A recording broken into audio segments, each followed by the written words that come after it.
Ravi de vous retrouver pour ce nouveau numéro Diversité. Soyez les bienvenus. Si la crise sanitaire nous a tous d'une manière ou d'une autre isolés socialement, elle nous a en revanche exceptionnellement connectés aux médias et plus particulièrement à la presse dite traditionnelle.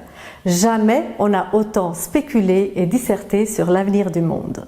Pour cette édition, nous avons voulu prendre un peu de recul et interroger le paysage médiatique dont les informations et la narration conditionnent en partie le récit collectif et les clivages flottants de notre société. Dans un moment qui peut paraître un peu anxiogène, où nous sommes constamment à l'affût des dernières nouvelles, nous vous proposons une réflexion sur le rôle des médias et leur capacité à se faire l'écho de l'époque que nous traversons. Nous nous sommes donc demandé dans quelle mesure la presse parvient-elle à assurer un équilibre entre ce qu'on appelle la diversité d'opinion, la para-information et la rigueur des informations émises. Découvrons ensemble les défis que les médias contemporains sont amenés à relever.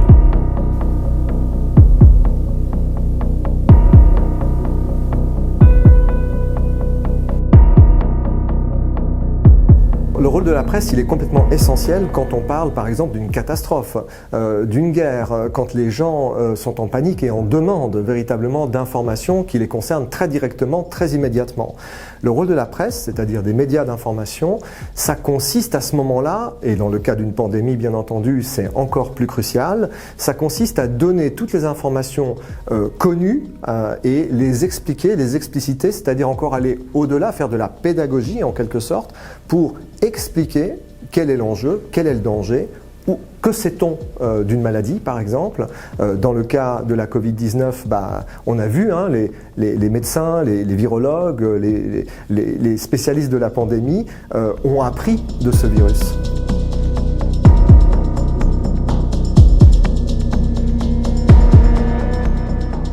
Je dirais que les médias se sont heurtés vraiment à la même difficulté que tous. Impossible de savoir ce qui va se passer, impossible d'anticiper.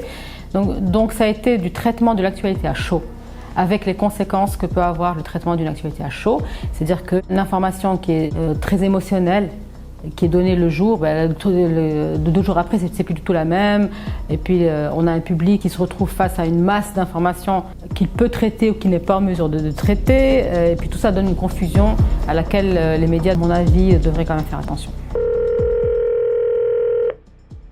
La presse a un rôle effectivement important dans la formation d'une opinion, mais le problème est qu'on ne peut plus parler de la presse ou d'un espace public. Il y a une multiplication d'espaces publics plus ou moins accessibles, plus ou moins autonomes, et cette multiplication fait que, par exemple, le message fait d'un privé sur Twitter ou du message qu'on a entendu dans la N77, eh bien, pour beaucoup de personnes, c'est difficile à discerner la différence parce que ces messages se multiplient, se parlent l'un entre l'autre, parlent de circulation de messages et puis d'une circularité entre les différents médias. Donc, tout ce qui se passe quelque part vient repris par tout le monde et on ne sait plus d'où vient en fait l'information, comment elle a été créée. On discute du coup de fake news, donc même ce qui est faux reçoit sa place dans les médias comme un message qui est faux. Alors tout ça, effectivement, montre qu'il y a différentes problématiques du point de vue de la gestion des médias, du point de vue démocratique. Évidemment, les médias sociaux sont un espace qui n'a pas de régulation actuellement.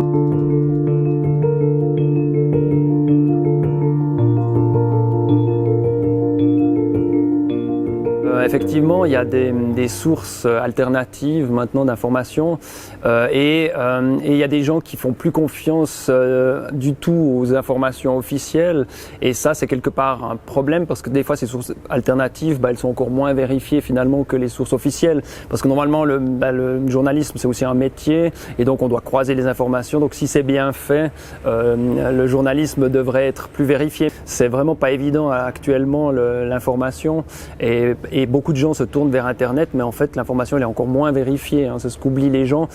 Des fois, ils pensent que si ça vient d'Internet et que c'est alternatif, alors c'est mieux.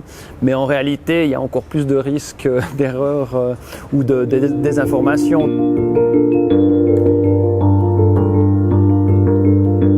Le fait que les gens soient enfermés chez eux face à leur ordinateur, au smartphone, a amplifié l'utilisation de ce réseau. Et puis le travail premier qu'on a eu à faire et qui était primordial, c'est de s'assurer que l'information, elle arrivait comprise auprès des publics, notamment les publics les plus vulnérables ou les publics qui étaient qui potentiellement n'allaient pas comprendre l'information dans la langue. Donc ça a été la première chose, s'assurer que l'instruction et les instructions du Conseil fédéral notamment étaient traduites dans toutes les langues nécessaires.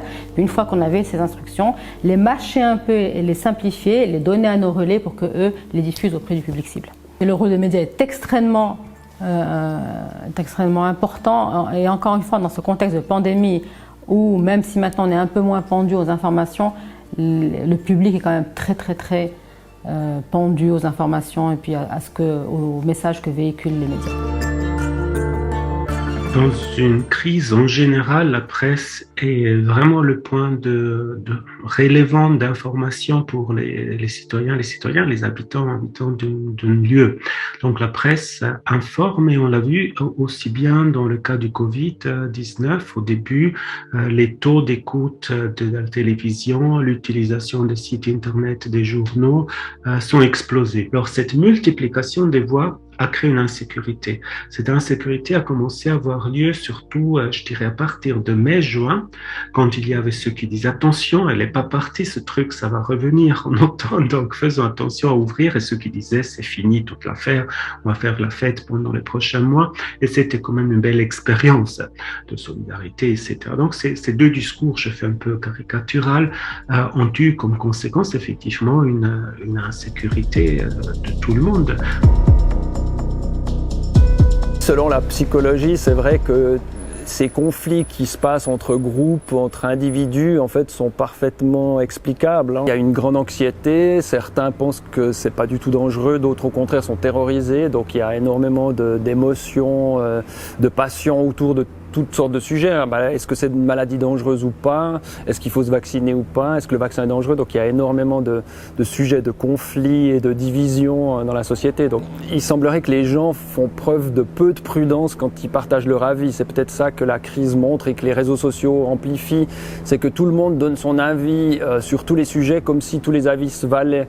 Et ça, c'est un peu un problème. On a vu plein de gens qui sont devenus épidémiologistes depuis une année alors que c'est un métier et que c'est complexe. Donc en fait, c'est ça le problème qui accentue encore les conflits et la stigmatisation, c'est que chacun a un avis et pense que son avis vaut peut-être des fois plus que ce qu'il vaut réellement. Aujourd'hui, ce qui est intéressant de constater, c'est qu'on n'est pas stigmatisé en fonction de son origine. On est stigmatisé en fonction du comportement que la société, dans sa généralité, estime être le meilleur des comportements. Et ça, c'est un peu un réflexe humain dans le sens où quand il y a un danger, le premier des réflexes, c'est identifier le danger, essayer de le contrôler, et puis surtout, dans un deuxième temps, essayer, pour lui donner un sens, y trouver un coupable. Et puis on sait que dans nos sociétés, on a des groupes qui sont plus vulnérables que d'autres pour être désignés comme boucs émissaires. Il y a de toute façon, dans toute pandémie, puis il y aura de toute façon ces dynamiques qu'on appelle intergroupes en psychologie sociale qui s'activent. C'est-à-dire que chaque groupe a l'impression d'être mieux que les autres et il y a toujours une compétition entre les groupes. Et malheureusement, la situation de danger, de pandémie, de risque va accentuer ces dynamiques-là. Donc je ne suis pas sûr que les médias ont vraiment jeté de l'huile sur le feu. Je pense que les médias ont plutôt essayé de calmer le jeu, mais c'est un phénomène qu'on voyait très bien sur les réseaux sociaux. Les médias se réfèrent l'un à l'autre, ce qui est vraiment très important. Donc même si il y a quelqu'un qui se plaigne, qui se sent stigmatisé, par exemple, dans l'espace public, j'ai trouvé ceci devant ma porte, voilà, on m'a traité comme un malade de choléra, voilà, une personne très dangereuse. Voilà, les médias le reprennent, l'interview, le journal se fait, il est liké, il est remis dans un réseau, la circularité commence, évidemment de l'information qui tourne en rond jusqu'au moment où les médias n'ont plus vraiment une claire visibilité ou logique d'identification de ce qui serait leur propre rôle. Le problème est que nous ne sommes plus capables, à cause du simple fait que les vérités ne sont plus au monopole de ces journaux, monopole des médias officiels, mais sont tout simplement diffuses.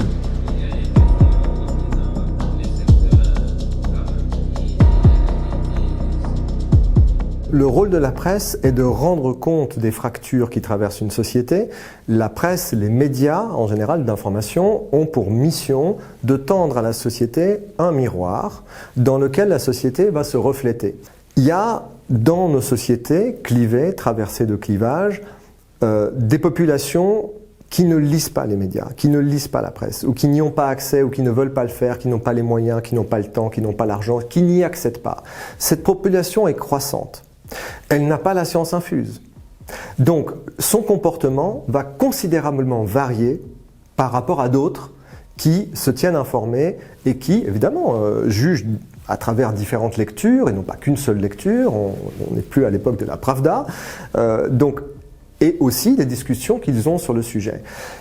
Nous vivons aujourd'hui une époque avec des chambres d'écho. Les chambres d'écho, on les voit sur les réseaux sociaux, c'est des gens qui pensent la même chose et qui tournent en boucle et qui se rassurent de penser la même chose et qui sont persuadés qu'au fond, la majorité des gens pensent comme eux. Et une partie des gens pensent être informés sur cette base-là. C'est très compliqué pour les médias d'accéder à ces populations-là pour tenter de leur expliquer en tout cas quel est l'état des connaissances et ce qu'il faudrait faire pour rassurer les gens.